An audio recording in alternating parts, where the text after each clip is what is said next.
E a gente começa o programa de hoje falando sobre os negócios do filho de Arthur Lira com a Caixa Econômica Federal. Ontem, como mostramos, Lula demitiu Rita Serrano da presidência do Banco Público para atender ao Centrão. Indicado pelo presidente da Câmara, Carlos Antônio Vieira Fernandes, assumiu o lugar dela no comando da Caixa. Arthur Lira Filho, de 23 anos, é sócio da empresa Omnia 360, que representa veículos de mídia que participam de campanhas da Caixa e outros órgãos públicos. Segundo a Folha de São Paulo, a OPL Digital e a RZQ Digital, ambas clientes da Omnia, estão na lista de veículos que atuaram na publicidade do banco em 2022 e nesse ano. A reportagem cita ainda a Rocket Digital, que também é fornecedora da Caixa e tem como donos Maria Cavalcante, sócia da Omnia, e Rodolfo Maluf Darakjian, proprietário da OPL. Maria Cavalcante é filha de Luciano Cavalcante, aquele ex-assessor de Lira, que foi alvo de uma operação da Polícia Federal sobre desvios na compra de kits de robótica, o inquérito que foi suspenso em julho após decisão do ministro do STF, Gilmar Mendes. Aquela decisão tomada pelo Gilmar dias após a participação do Arthur Lira como palestrante naquele Fórum Jurídico de Lisboa, fórum organizado pelo Gilmar, que recebeu o apelido de Gilmar Palusa. Então a gente está vendo como os interesses familiares se unem na máquina pública brasileira, Carlos Graeb. Depois do Ronaldinho do Lula, como ficou conhecido o Lulinha, que faturou ali com negócios, coincidentemente, quando o papai estava no poder, será que nós temos agora o Ronaldinho de Arthur Lira? É o Ronaldinho do Lira, com certeza. Você bem disse hoje, no começo do dia, lá no Antagonista, no nosso grupo.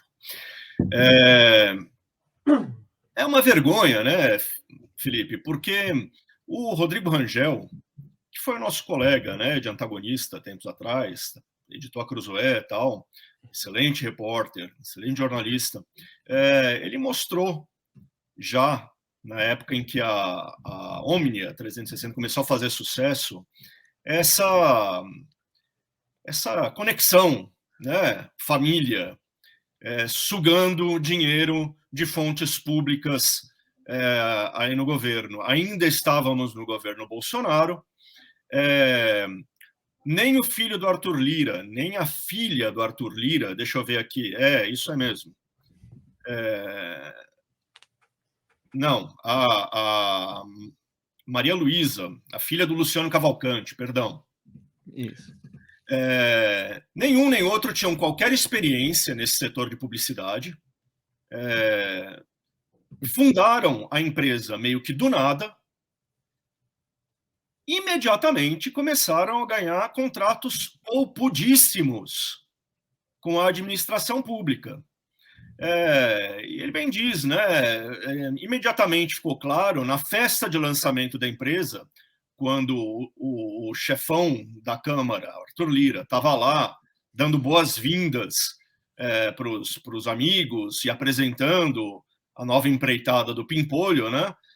Imediatamente ficou claro para quem era o dinheiro que seria direcionado para essa máquina de fazer publicidade, essa coisa sensacional que era a Omnia, e que nunca ninguém tinha ouvido falar até o dia anterior, né? Então é isso, Felipe. Passou o governo Bolsonaro, onde a Omnia já ganhou um montão de dinheiro. O Rangel falou em mais de 34 milhões de reais em contratos. E agora, no governo Lula, está aí. Abre-se uma boquinha, uma portinha, ou coisa que o valha, para que ele continue faturando, né? Exatamente. E no caso do inquérito sobre kits de robótica, que foi suspenso pelo Gilmar Mendes por, como é que era o nome? Foro por prerrogativa de imprensa.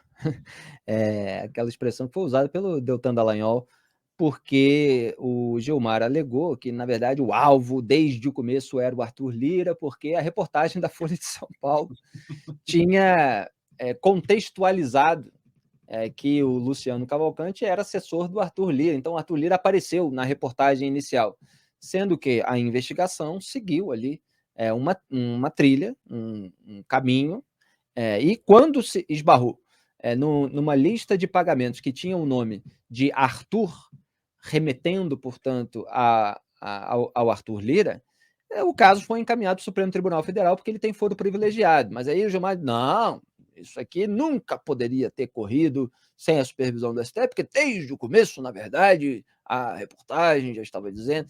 Quer dizer, não fazia sentido nenhum. Agora existe essa proximidade entre o Arthur Lira e o Gilmar. O Arthur Lira organizou jantar comemorativo de tantos anos do Gilmar no Supremo, ele foi palestrante lá do Gilmar Palusa. O Arthur Lira tem muito poder como presidente da Câmara dos Deputados, tem a caneta na mão.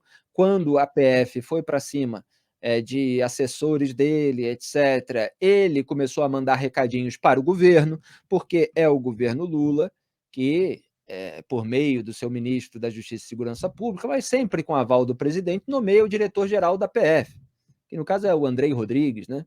Então, o Lira manda aqueles recadinhos de quem está achando que tem uma coisa por trás, pode ser uma perseguição, e fica sempre no ar aquela hipótese. Bom, se o Arthur Lira for investigado, se alguém apontar alguma coisa contra ele, como presidente da Câmara, pode retaliar não aprovando um projeto do governo. Se o Arthur Lira for investigado, ou se algum assessor, ou eventualmente um familiar dele for alvo de uma investigação, os órgãos de fiscalização e controle, será que eles não pensam que, bom, essa pessoa já foi blindada, no caso do quadrilhão do PP, lá no Supremo Tribunal Federal, sempre com voto do Gilmar Mendes, né? No caso foi na segunda turma. Já foi blindado no caso da CBTU, já foi blindado no caso do kit robótica, quando teve condenação por improbidade, articulou a mudança, o afrouxamento na lei de improbidade. Então, assim, tem aquele chilling effect, né, que é um efeito dissuasivo. Os membros de corporações, de órgãos de fiscalização, eles olham, bom, será que vale a pena? Né?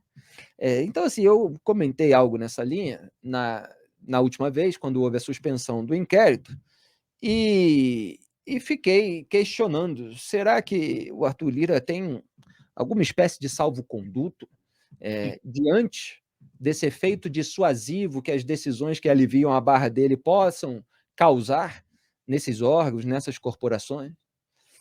Eu pergunto isso agora porque a gente vê esse conflito de interesses. Obviamente, se fosse aqui uma república verdadeira, não uma república do escambo, né? O presidente da Câmara está exigindo do presidente da República que, para aprovar projetos do governo, o presidente tem que botar um indicado dele no comando da Caixa Econômica Federal.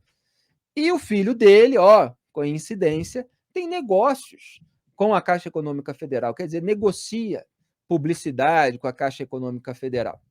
Tem ali a sua empresa participando de reuniões, evidentemente ele como representante em vários casos citados pela matéria. E aí, quem é que vai apurar se tem alguma coisa errada aí? Ninguém vai fazer nada? Quer dizer, essas coisas elas podem acontecer tranquilamente. Então, essa, Graeb, é a questão que fica. Tudo se naturalizou no Brasil? Então, Felipe, se parar de falar sobre os negócios, vamos dizer assim, vamos ser elegantes. Se parar de falar sobre os negócios dos assessores do Arthur Lira, dos familiares do Arthur Lira, dos capangas do Arthur... Opa, capanga não pode também. Enfim, de todo mundo que cerca o Arthur Lira, ajudasse de alguma forma o Ministério Público a realmente fazer que a lei valesse para o Arthur Lira, eu pararia de falar assim, com a maior alegria. Mas daí, o que vai acontecer, né? Não vai estar nada na justiça e, além do mais, nem sequer o efeito político que pode haver, né? Com a revelação dessa cultura de escambo, para usar a palavra que você sempre usa, né? Nem os efeitos políticos disso seriam visíveis, né? Então, o que a gente pode fazer, né, Felipe? Continuar esperneando e apontar, né? é um ambiente. Essa frase do Rangel, essa descrição que ele fez do lançamento da empresa é muito interessante, né? Ele falou: no momento em que as pessoas chegavam lá, já sabiam a quem é que elas agradariam se fizessem negócios com a tal da não sei o que lá, 360 aí. Então é assim que funciona a Brasília, né? Você vai no escritório de advocacia de Cicrana e você já sabe que, ao contratar Cicrana, você estará se aproximando também do ministro Beltrano, lá no STF ou no STJ. Você vai na festa de lançamento do menino Ronaldinho, entre aspas, né? E você sabe que vai estar agradando ao pai do Ronaldinho, entre aspas, que é o presidente do órgão X, talvez da Câmara, do Senado, de uma estatal, whatever. É assim, é tudo uma grande teia. Família. É uma grande teia, né? Incestuosa. E a gente tem que ficar xingando. Xingando sem xingar, né? Xingando com elegância.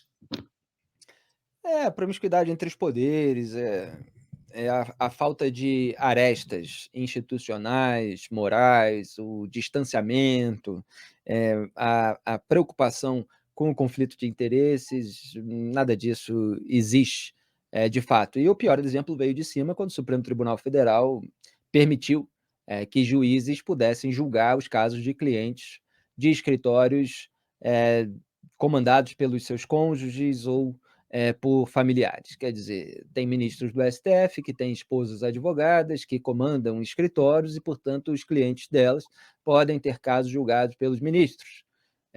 Quer dizer, o empresário que foi flagrado cometendo algum crime, etc., ele acredita, muitos deles acreditam, que contratando, né, uma esposa de um juiz muito poderoso, ele pode ter mais chances de se ver livre. Então, a falta dessas arestas, que aos poucos vão sendo retiradas até concanetadas, elas vão sendo retiradas institucionalmente, ela gera todo esse escambo em que parece que muita gente acaba ganhando, né? E foi isso que denunciou aqui a Eliana Calmon quando participou do Papo Antagonista, que ela chamou de o acasalamento perfeito, a ex-ministra do STJ, que denunciou sempre o filhotismo no Poder Judiciário. Então, a mulher fica com o poder econômico e o marido tem o poder político dentro do Poder Judiciário, portanto, exerce muita influência. É lamentável que a República do Escambo tenha esse tipo de engrenagem.